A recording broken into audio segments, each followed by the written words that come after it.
Metternich युग 1815 से 1848। आज हम मेटरनिक के बारे में अध्ययन करेंगे कि नेपोलियन के पतन के बाद यूरोपीय राजनीतिक रंगमंच पर ऑस्ट्रिया की भूमिका सबसे ज्यादा महत्वपूर्ण रही थी और इसके मुख्य दो कारण थे। पहला तो ये कि नेपोलियन को पराजित करने में ऑस्ट्रिया ने सबसे बड़ा भाग लिया था और इसीलिए यूरोप की पुनर्व्यवस्था के लिए वियना में जो सम्मेलन हुआ था उसमें ऑस्ट्रिया को प्रथम श्रेणी के राष्ट्रों में शामिल किया गया था। दूसरा कारण ये था कि वियना सम्मेलन में ऑस्ट्रिया के चांसलर मेटरनिक ने अपनी विलक्षण कूटनीति द्वारा यूरोपीय राष्ट्रों को बहुत ज्यादा प्रभावित किया था। मेटरनिक 1815 से 1848 तक ऑस्ट्रिया का चांसलर रहा तथा इस काल में वे यूरोप का सबसे अधिक प्रभावशाली एवं शक्ति संपन्न राजनीतिज्ञ रहा था। इसीलिए ऑस्ट्रिया यूरोपियन राज्यों में सबसे अग्रणी माना जाता है। इसके अलावा वियना सम्मेलन के निर्णयों के फलस्वरूप ऑस्ट्रिया का साम्राज्य भी बहुत ज्यादा विस्तृत हो जाने के कारण उसका भी महत्व बहुत ज्यादा बढ़ गया था। तो इस प्रकार से नेपोलियन के पतन के बाद ऑस्ट्रिया जो है वो यूरोपीय राष्ट्रों में अपनी महत्वपूर्ण भूमिका जो उसको अदा करने लग गया था। अगली बात है कि ऑस्ट्रिया के साम्राज्य का स्वरूप क्या था। कि ऑस्ट्रिया का साम्राज्य हंगरी और ऑस्ट्रिया दो राज्यों से मिलकर बना हुआ था तथा इस पर हैब्सबर्ग राजवंश का शासन था। यह साम्राज्य विभिन्न जातियों और नस्लों का समूह था। साम्राज्य के विभिन्न भाग में पश्चिमी भाग में जो ऑस्ट्रिया कहलाता था मुख्यतः जर्मन जाति के लोग रहते थे। इसीलिए संपूर्ण साम्राज्य की भाषा जर्मनी थी तथा साम्राज्य की विभिन्न जातियों के लोगों को बाध्य होकर इसी भाषा का प्रयोग करना पड़ता था। साम्राज्य के उत्तर में बोहिमिया का राज्य था जहां अधिकांश स्लाव जाति के लोग रहते थे। पूर्व में हंगरी का राज्य था जहां मेग्यार जाति के लोग रहते थे तथा दक्षिण में लोम्बार्डी वेनेशिया का राज्य था जहां इटालियन लोग रहते थे। इसके अतिरिक्त चेक, पोल, रोमानिया आदि जातियां के लोग भी साम्राज्य के विभिन्न भागों में रहते थे। इन जातियों की भाषा, संस्कृति, रहन सहन और धर्म में घोर विभिन्नता रही थी।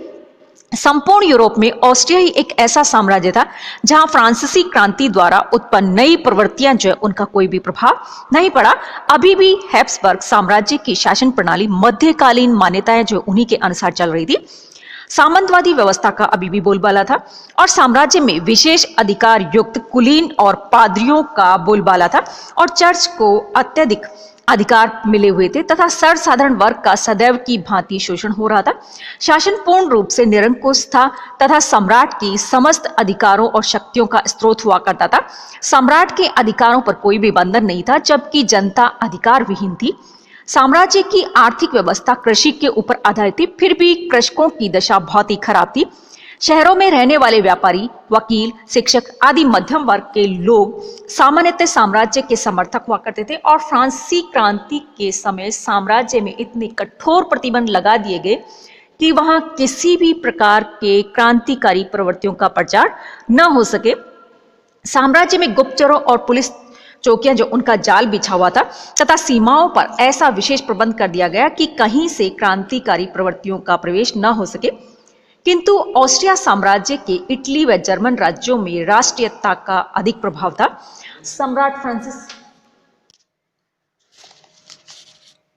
सम्राट फ्रांसिस प्रथम कोई विशेष योग्य शासक नहीं था। यद्यपि शासन की संपूर्ण सत्ता उसी के हाथ में थी, फिर भी वास्तविक शासन संचालन का कार्य नौकरशाही के हाथ में था और सम्राट फ्रांसिस ने अपने शासन के प्रथम 20 वर्ष नेपोलियन के विरुद्ध संघर्ष करने में ही व्यतीत कर दिए थे और इसीलिए इस संघर्ष ने उसे अनुदार बना दिया था और वह साम्राज्य की व्यवस्था में किसी प्रकार का सुधार करके परिवर्तन करने का घोर विरोधी था। ऐसी परिस्थितियों में सम्राट के चांसलर मेटरनिक को साम्राज्य में सर्वोच्च बनने का स्वर्ण अवसर मिल गया था। अब हम मेटरनिक के बारे में थोड़ा अध्ययन करते हैं कि काउंट क्लीमेन मेटरनिक का जन्म 15 मई 1773 को ऑस्ट्रिया के कोबलेंज नगर में हुआ था। उसका पिता पवित्र रोमन सम्राट के यहाँ उच्च अधिकारी था तथा राइन नदी के किनारे पश्चिम जर्मनी में उसके अधीन एक विशाल जागीर भी थी जिसे नेपोलियन ने जर्मन की पुनर्व्यवस्था के समय जब्त कर ली थी और जब फ्रांस में क्रांति चल रही थी उस समय वह स्ट्रासबर्ग विश्वविद्यालय में शिक्षा ग्रहण कर रहा था और आतंक एवं अत्याचारों से पीड़ित कुलीनों की करुण गाथाएं सुनकर उसके मन में क्रांति के प्रति घृणा उत्पन्न हो गई थी तथा इसके 14 वर्ष बाद जब नेपोलियन ने उसकी पैतृक जागीर छीन ली थी तो वह नेपोलियन का क्रांति का कट्टर शत्रु बन गया और मेटरनिख अत्यंत ही व्यवहार कुशल एवं आकर्षक व्यक्ति वाला पुरुष था। ऑस्ट्रियन साम्राज्य के उच्च पदाधिकारी का पुत्र होने के कारण 1795 ईस्वी में उसका विवाह ऑस्ट्रिया के चांसलर प्रिंस कॉनिज की पोत्री यानी कि पोती से हो गया था और इस वैवाहिक संबंध से राजनीतिक एवं सामाजिक क्षेत्र में उसकी प्रतिष्ठा जो है काफी बढ़ गई थी। 1801 से 1806 के बीच में उसे प्रशा, रूस और फ्रांस में राजदूत बनाया गया। परिणाम यह निकला कि उसे यूरोप के विभिन्न शासकों एवं राजनीतिज्ञों से संपर्क स्थापित करने तथा उनसे परिचय बढ़ाने का मौका मिल गया और इसके साथ ही उसे राजनीतिक क्षेत्र का अनुभव भी प्राप्त हुआ और तत्कालीन यूरोप की राजनीति का भी सूक्ष्म ज्ञान हो गया। 1809 में वह ऑस्ट्रिया का चांसलर बनाया गया और नेपोलियन के विरुद्ध ऑस्ट्रिया की रक्षा करने में उसने अपनी राजनीतिक कुशलता जो उसका परिचय दिया तथा वियना सम्मेलन उसकी महान उपलब्धि बताई जाती है। सम्राट फ्रांसिस प्रथम का उत्तराधिकारी फर्डिनेंड वो भी कहा जाता है कि बहुत ही अयोग्य और निर्बल शासक था। अतः 1848 ईस्वी तक मेटरनिख ऑस्ट्रिया का वास्तविक शासक बना रहा। उसका न केवल ऑस्ट्रिया के शासन पर प्रभाव था बल्कि यूरोपीय राजनीति में भी उसका बहुत बड़ा प्रभाव था। अतः 1815 से 1848 तक के यूरोपीय इतिहास को मेटरनिख युग जो उसके नाम से जाना जाता है। अब देखते हैं कि मेटरनिख जो है उसकी कार्यप्रणाली जो है किस प्रकार की रही थी। कि मेटरनिख के हृदय में प्राचीन परंपराओं के प्रति श्रद्धा थी, इसीलिए वह क्रांतिकारी भावनाओं का कट्टर विरोधी था। फ्रांसीसी क्रांति के फलस्वरूप उत्पन्न राष्ट्रीयता एवं उदारवाद दोनों सिद्धांतों को वह संक्रामक रोग समझता था। उसकी यह मान्यता थी कि यदि इन विचारों को विकसित होने का अवसर दिया गया तो ये रोग संपूर्ण यूरोप में फैल जाएगा, जिससे संपूर्ण यूरोप ही नष्ट हो जाएगा और उसे प्रजातंत्र के विचार एक ज्वालामुखी की अग्नि की भांति दिखाई देते थे जिसका दमन करना जरूरी था। अतः यूरोप में शांति बनाए रखने के लिए तथा ऑस्ट्रिया के साम्राज्य को सुरक्षित रखने के लिए उसने प्रतिक्रियावादी अर्थात अपरिवर्तनशील नीति को अपनाया और उसने अपने साम्राज्य में ऐसी व्यवस्था स्थापित की कि जिससे कि क्रांति जनित विचारों का प्रवेश असंभव हो जाए। और उसने तो स्पष्ट कहा था कि हमारा निश्चित मत है कि यदि शासन को किसी प्रकार की मांग स्वीकार करनी पड़े तो वह राज्य के अस्तित्व के लिए घातक होगी और इसीलिए वह ऑस्ट्रिया और यूरोप में तथा स्थिति बनाए रखना चाहते था। और ऑस्ट्रिया का सम्राट फ्रांसिस भी उसके इन विचारों से सहमत था कि शासन करो किंतु कोई परिवर्तन मत करो। वह ऑस्ट्रिया में ऐसी स्थिति उत्पन्न होने देना नहीं चाहता था जिससे कि साम्राज्य में नए विचारों का प्रादुर्भाव हो जो यथा स्थिति में परिवर्तन करने की मांग करे। इसीलिए उसने निरंकुश शासन राजतंत्र को हमेशा मजबूत बनाए रखने का प्रयत्न किया और किसी भी प्रकार के परिवर्तन और सुधार जो उनका विरोध किया था। मेटरनिख का यह मानना था कि आंतरिक एवं अंतर्राष्ट्रीय विषयों को एक दूसरे से अलग नहीं किया जा सकता।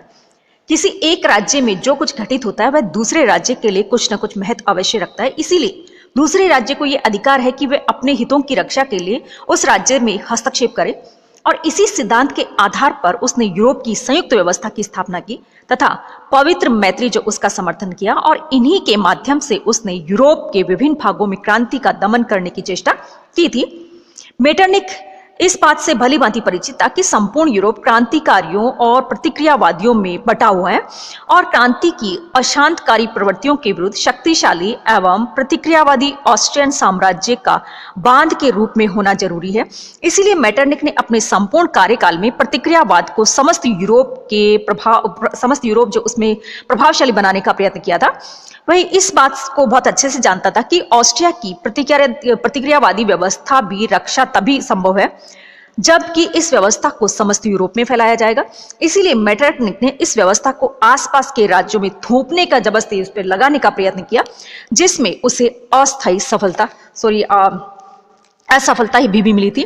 और जर्मनी में उसने ये कार्य वहां की संसद एवं विभिन्न राज्यों की सरकारों द्वारा पूर्ण किया तथा इटली में प्रत्यक्ष हस्तक्षेप एवं संधियों द्वारा उसको पूर्ण किया। इटली के शासकों को उसने ये शर्त स्वीकार करने के लिए बाध्य किया कि वे अपने राज्य में ऑस्ट्रिया विरोधी नीति नहीं अपनाएंगे। इस प्रकार से क्रांति की प्रवृत्तियों को रोकने के लिए तथा यूरोप में यथा स्थिति बनाए रखने के लिए उसने जिस प्रणाली का अनुसरण किया उसे मेटरनिक प्रणाली कहा जाता है और अपनी प्रणाली अथवा नीति को सफल बनाने के लिए उसने शक्ति का नहीं वरन कूटनीति का सहारा लिया था। इसीलिए नेपोलियन का युग जहां अस्त्र शस्त्रों का युग था, वहां मेटरनिक का युग कूटनीति और मैत्री का युग था।